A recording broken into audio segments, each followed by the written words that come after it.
Now, I'm just going to say I apologize for any of the background noise because I live with people that aren't considerate. But anyway, onto the video. From the ashes of old minis, the Aeldari are revitalized for the 41st millennium. Welcome to Heretical Thoughts, a series where I give my opinions on Warhammer news, upcoming releases, etc. And for this one, I'm going to be talking about the Aeldari releases because as of recording, news about what the listing will be of the Aeldaris that are going to be available to pre-order in about 6 days just came out. So, and as the #1 not Aeldari fan, I'm going to give my thoughts about this.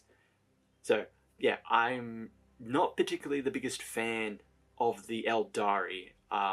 Granted, I don't particularly know a lot about their lore. I know the basics, the whole rise, the fall, which coincides with the creation of Slaanesh, kind of where they are now, some of the key players with Fall of Cadia, bringing Guilliman back and all that, etc, etc. Other than that, don't know much about the Aeldari, and when it comes to their minis, they're not particularly my favourite.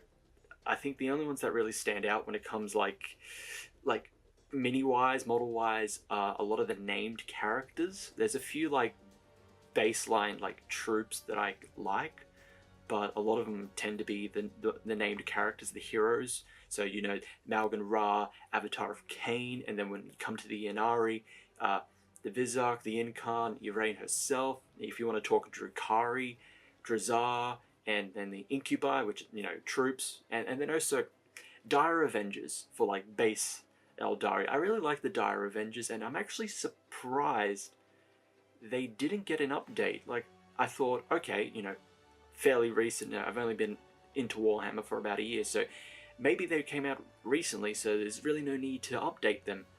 No, they came out in 2006. They're almost 20 years old. And, you know, they actually still look kind of good. Maybe they might need, like, a update to, like, true scale, but other than that, they still look pretty good. So, I don't know, I kind of like the Dire Avengers, but other than that, Aeldari, not particularly my favourite when it comes to minis, but when news of these releases came out, maybe I might have changed my mind a little bit. Maybe there's a few more to add to the list. What is up with my hair?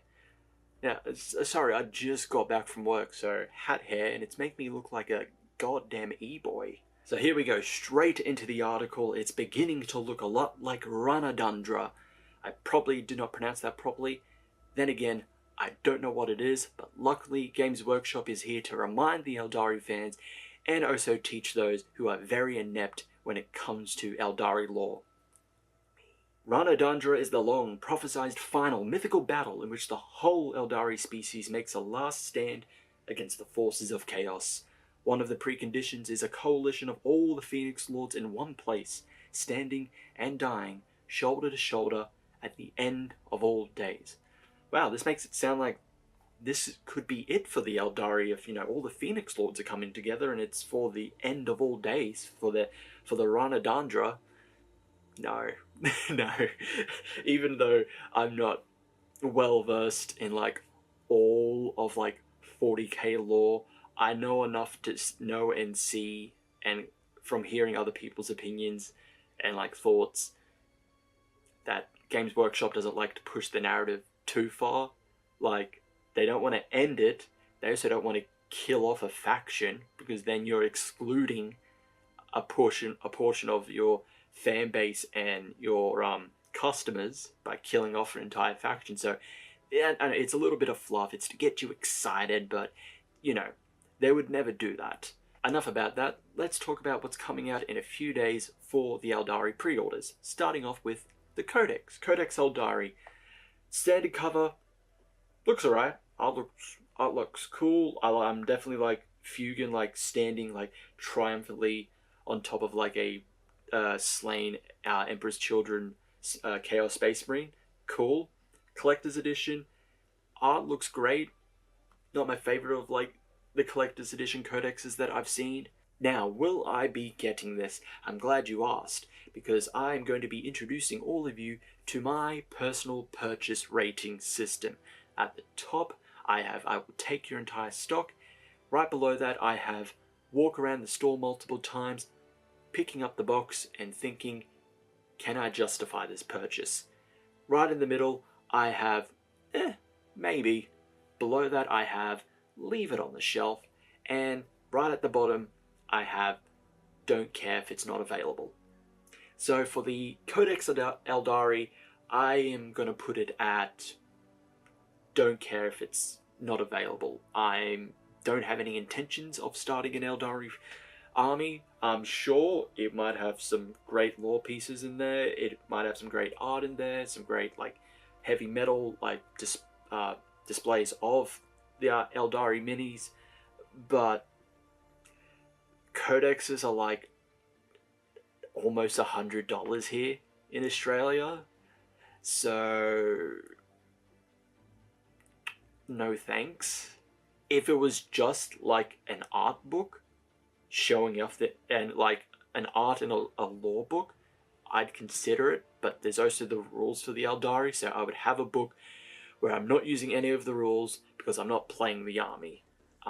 So gonna have a pass with that. Same with the Aeldari dice and datasheet cards. Not doing an Aeldari army anytime soon, so pass. But. Here we come to the good stuff. The meat. The meat on the bone. Starting off with the best of the best. Lycus, the Whispering Web. One of my favorites of the Phoenix Lords and all of these minis for the upcoming Aeldari release. It is magnificent. It looks so damn good. How it's posed, the webs, everything about it. I have such a great idea of how to paint Lycus. So, purchase rating scale, I'll take your entire stock. I will actually be buying multiple of these. I want to paint one box art, like official colors for Lycus, and then I have something else planned. Could be a video. You'll just have to wait and see, folks. But then we move on to Lycus's own aspect warriors, and that is the warp spiders. And much like with Lycus, the warp spiders are my favorite of the aspect warriors for this release. They look so damn cool. I'm not particularly a big fan of the big guns that they use. Aeldari fans, I'm sorry. I'm not like I said, I'm not familiar with your lore. I'm not going to know the terminology, so I'm just going to call it a big gun, okay? You can put in the comments, oh, I can't believe he doesn't know the name of the Web Guzzler Extraordinaire 5000. He's a fake Warhammer fan. Okay, I'm sorry, okay? I'll look into some Aeldari lore later, okay? I'm getting there. I'm taking everything. It's been a year, I know, but I'm taking everything slow. But especially with these warp spiders, I like the Exarch. See, I know what the Exarch is. It's the main dude. It's the equivalent of like the Sergeant, I assume. I like from what we've seen before, like how you can build the Exarch. I'm liking the main one where 2 claws, 2 guns. Awesome. Best of both worlds. So moving on to our second Phoenix Lord, Baharoth, the Cry of the Wind. And chef's kiss. Amazing. Straight onto I'm taking your entire stock. I really like this model. This and Azerman's model, I'm always like here or there on like what's worthy of like second place after Lycus. Like maybe I'm thinking, oh no, it's Azerman. I really like the whole dual wrist-mounted guns on his flag and his helmet. It looks so cool. And then I look at Baharoth and I'm like, no, the wings, the plumes, the feathered plumes on him. Awesome. Even the fucking pose. How he's holding his gun. Games Workshop, if you want me to buy your minis, keep making them hold their guns like this. Posing them like this, or like holding it out while they have another like sidearm or melee weapon pointed out or held up. Whatever position, as long as like they're doing that, almost a guarantee I will buy your shit. Okay, I just love that pose. It's why I've like of like kind of Space Marines, the Gravis captain with I think it was like the the bolt, not the Master Bolt rifle, I believe. It's the Gravis Captain that's not in, like... It's the other Gravis Captain. But the one holding the gun up like this, I think it just looks cool. So, it's already... Baharov is winning in cool points already. So, definitely getting at least one Baharov mini. His Aspect Warriors, though, they're right in the middle. The Swooping Hawks, they look fine. The wings are... And the posing, leaping off from the rubble, the ruins, is what really saves this mini. Other than that, it looks fine, so that's going to be a leave on the shelf. For me, I might give that a miss. Not particularly in a rush to get the Swooping Hawks. And then we move on to Fugan, the Burning Lance. Now, Fugan is a weird one where I'm like... Initially, I was like, it's a good update from his older mini, but he looks alright. But like, the more I see of him, see of Fugan, the more I think, actually he looks cool. I actually like him. And he's got the pose. He's got the gun pose that I like. Okay, he's already winning me over in cool points. I kind of wish, I wish the axe, how he held the axe, was a bit different. I feel like you can kit bash, move it around a bit to make it look a bit better, but other than that, it actually is a cool looking mini. So originally I was gonna put him on a consider it or leave it on the shelf, but I'll take your entire stock. I'm gonna get at least one Fugan model. But his Aspect Warriors though, the Fire Dragons. So okay, Aeldari fans. If there are any of you that are Fire Dragons fans, I want you to block your ears, okay? Because what I'm about to say is heresy. I mean, this is heresy in 40k. You're going to have to expect it at this point. The Fire Dragons, and pardon my French, are so fucking bland. These are the blandest looking Aspect Warriors of them all that I've seen so far, and I'm including the ones that haven't been updated yet. And the fact that there's nothing about them that screams dragon, aside from the symbol, like the dragon symbol, and I guess their armor colored like fire.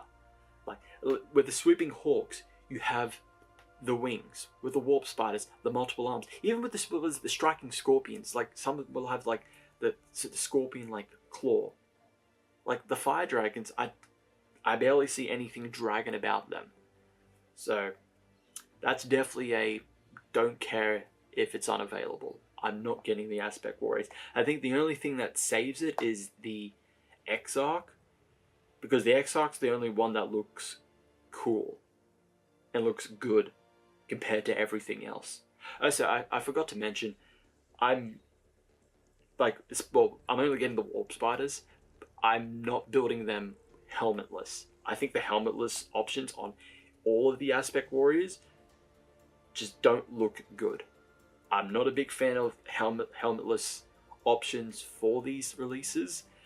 To be fair, I don't like painting faces and just regular heads. Give me a helmet any day. But I'm getting there. I'm forcing myself to adapt to paint faces.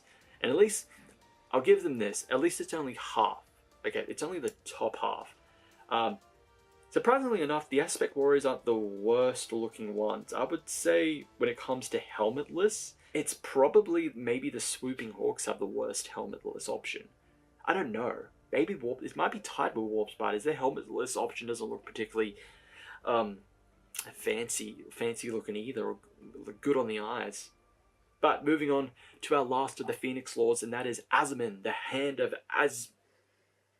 Azurian, maybe. I don't know the terminology. I'm sorry. I'm sorry, Aeldari fans. He looks awesome. Like, straight up. Awesome looking mini. Take your entire stock. I'm definitely getting an Azuman model to paint. And then we have other releases. We've got the Wave Serpent. Pass. I'm not going to get the Wave Serpent. It looks fine. The Aeldari Warwalkers, definitely not getting. Fucking look horrendous. It looks so goddamn bad. I'm sorry. Oh, They do not look good. So that is the Sunday preview for the Aeldari releases in its entirety. Aeldari fans, I apologize for making fun of your faction and making fun of some of your minis. I'm sorry. I like what I like, okay? I know you could equally say, well, you're a Space Marine fan, you're a Blood Angels fan, your Sanguinary Guard looks like shit. And I agree, the current Sanguinary Guard is god-awful, hence why I added wings to my Sanguinary Guard. As soon as I got the models, I'm like, I'm absolutely chucking the Prosecutor wings. I think it's the Prosecutors from Stormcast Eternals from AOS. I'm buying spares of those, and I'm chucking wings on my Sanguinary Guard to make it at least better, at least closer to what the Sanguinary Guard is supposed to be. They're supposed to have wings, okay? I know, they look bad. You know, I like what I like, okay? You know, you can't really fault me on that. And hey, I've added some more minis to my list of Aeldari minis that I like, so that's a plus. That's a plus. Out of all of these, I've added what? All of the Phoenix Lords and at least one of the Aspect Warriors. Half if you count the Swooping Hawks. Okay, so, you know, I've added quite a bit more. But don't you fret, Aeldari fans. They are not at the bottom of my list. There is actually a faction in 40k whose entire range of minis I do not like at all. But I might have to save that for a future video. But that is it for this video. Thank you everyone for watching. Remember to like, subscribe, hit the notification bell. If you've got your own thoughts about these upcoming Aeldari releases, please leave them in the comments below. And I shall see you all in the next one. Catch ya.